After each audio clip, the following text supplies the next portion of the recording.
out of class. It is 100 degrees out here right now because going uphill right now sounds like a great idea.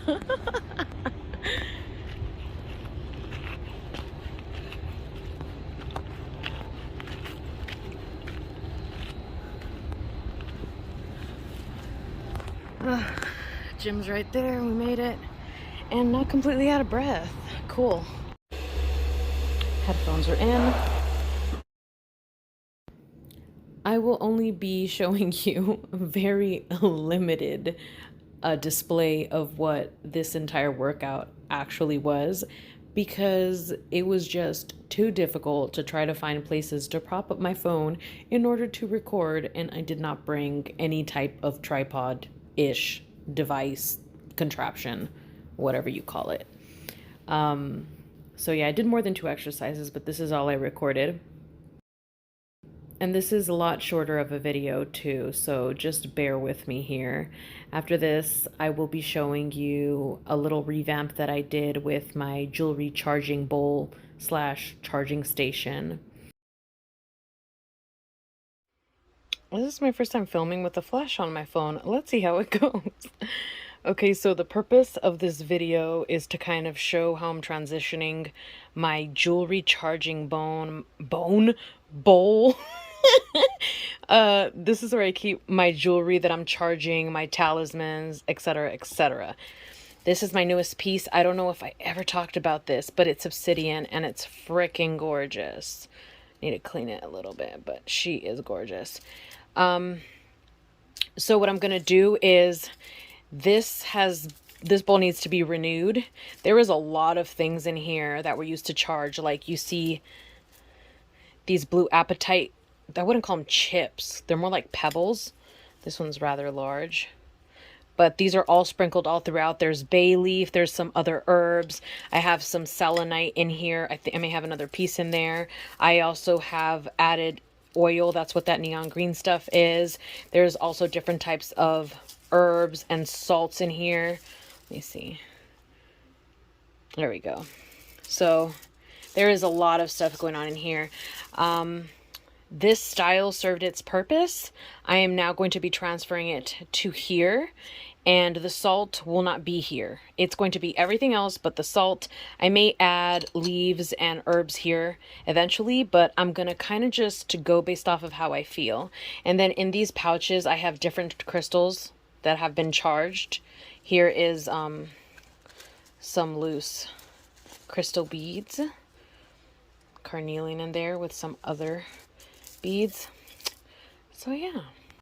Also, I have burned incense sticks directly in the bowl like that and just let the ash fall into it as a means to charge it.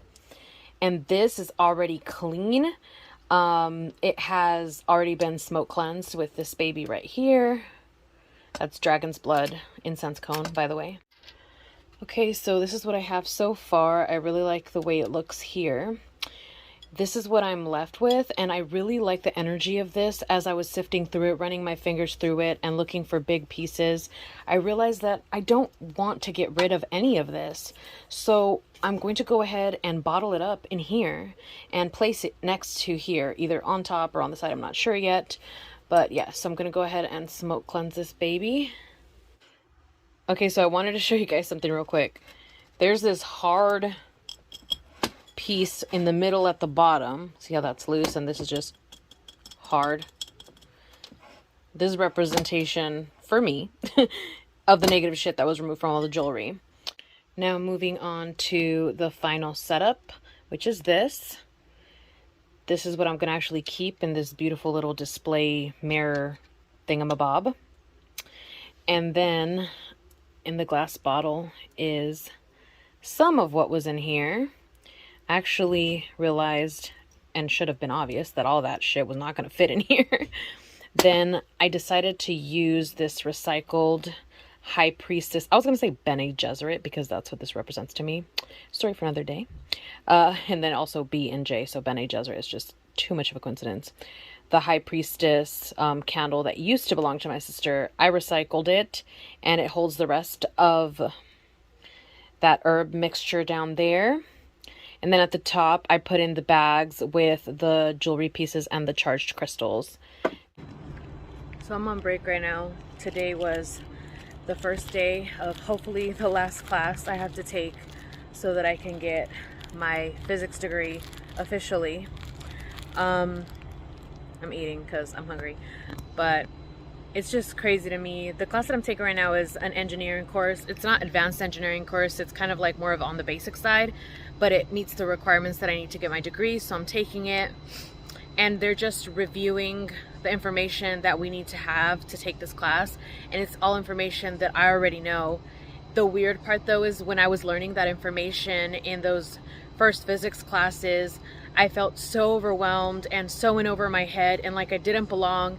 And now looking at that material and thinking, this is so easy. Even though he's jumping from one subject to another, to another, to another, I'm just like, wow. Like, even when I thought that I was drowning, I wasn't. And I do remember these things. And it's just crazy how after you do so much work on yourself to heal yourself, the clarity that comes even through the moments in which you thought you had the most fog. And it's like a beautiful but very sad thing too, because I feel like I fell out of love with physics. And it really made me think, like, should I have done mechanical engineering instead? And obviously as a physics major, you have the option to, you know, get a master's in mechanical engineering if you'd like, or just go into the workforce and work as an engineer if you'd like. But right now, I just want to break from it all. And I don't know if I want to be back and work for a big company. I feel like it's just so much more enticing to do something on my own. But I don't know if I have it in me anymore because it just took so much out of me. And I know this isn't like the most positive thing to say, but it's just how I feel right now. And, you know, my role right now in the company that me and my sister have started is as a consultant, which is an actual role that a physicist will take at certain like companies because they're good problem solvers. So I still feel like I'm using my degree to a degree, but I can't help but mourn a little bit, you know, some of the things that I thought I would be doing with my degree, which doesn't mean that I can't do them later on. It's just, you know, thoughts. Because I do think about like creating something, because I do like doing actual like hands-on stuff. Like I used to work on my sport bike all the time and do like the regular maintenance on it. And then, you know, my partner's into off-roading and really upgrading his vehicle. So I think about the applications of what my skills plus his knowledge and what we can create with that potentially, but it just requires a lot of money too. So, you know, just in the middle of class break thoughts, I guess.